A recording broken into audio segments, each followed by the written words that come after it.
You walk into someone's home, and immediately, something feels different. The space is open, clean lines, clear surfaces, almost nothing out of place. There's no clutter screaming for your attention, no piles, no chaos, and without even realizing it, your shoulders drop. Your breathing slows. You feel calmer just standing there. Then you go back to your own place. Your closet is overflowing. Your desk is buried under things you might need later. And you honestly can't remember the last time you saw the surface of that table. So here's the real question. What separates people who thrive with less from people who feel trapped by their own stuff? The psychology behind minimalism goes much deeper than liking empty rooms or aesthetic homes. It reveals how different brains respond to the world. Let's break it down. A high need for cognitive closure. Minimalists tend to score high on what psychologists call need for cognitive closure. That's your brain's desire for clarity, structure, and resolution. Here's what most people don't realize. Your brain treats every visible object as an open loop. That stack of mail, unfinished business, those clothes on the chair, a decision you haven't made yet, that random drawer full of miscellaneous items, mental noise. Each object quietly asks for attention. For people with a high need for cognitive closure, clutter doesn't just look messy, it feels mentally exhausting. Studies show that minimalists report lower anxiety levels and better focus in simplified environments. Their brains literally function more efficiently when there's less visual information to process. That's why some people can live surrounded by collections and feel fine, while others feel suffocated. The difference isn't willpower, it's neurological, an internal locus of control. Minimalists typically have what psychologists call an internal locus of control. They believe their life outcomes are shaped by their own actions, not by external circumstances or possessions. Now compare that to someone with an external locus of control. They're more likely to believe, if I buy the right thing, my life will improve. This product will make me confident. That purchase will finally make me happy. Minimalists resist this thinking. They trust themselves more than marketing. They believe, I create happiness through what I do. Meaning comes from my choices, not my shopping cart. Research on consumer behavior shows minimalists are less influenced by trends and social pressure. They buy based on actual need, not comparison. And the less they own, the less they have to manage, which strengthens their sense of control even more. Lower materialism,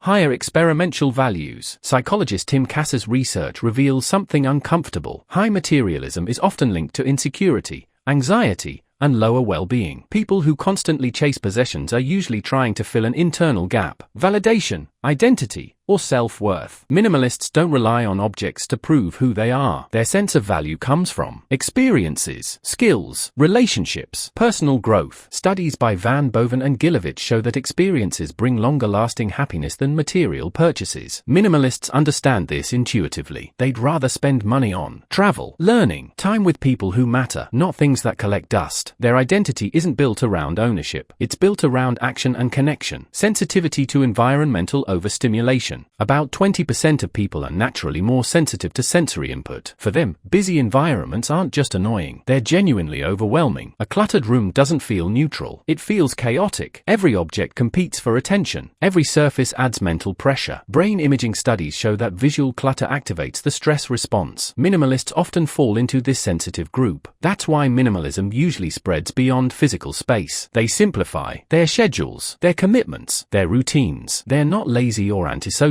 They're protecting their nervous system, a future-oriented time perspective. Minimalists tend to think long-term. When considering a purchase, they don't just ask, do I want this right now? They ask, will I still want this in a year? Where will this live? What happens when I move? What does this cost me over time? This future-oriented mindset naturally blocks impulse buying. Research shows people who think long-term save more money, maintain healthier habits, make fewer emotional decisions. Minimalism isn't extreme discipline. It's the quiet result of consistently choosing long-term simplicity over short-term desire. Final thought, minimalism isn't about deprivation, and it's not a trend. It's a natural expression of certain cognitive and personality traits. If you're drawn to minimalism, your brain might crave order, autonomy, meaning, or calm. And if minimalism doesn't appeal to you, that's okay too. Some minds thrive on abundance, variety, and stimulation. The real lesson isn't to copy someone else's lifestyle. It's to understand your own psychology and design a life that works with it, not against it. If this video resonated with you,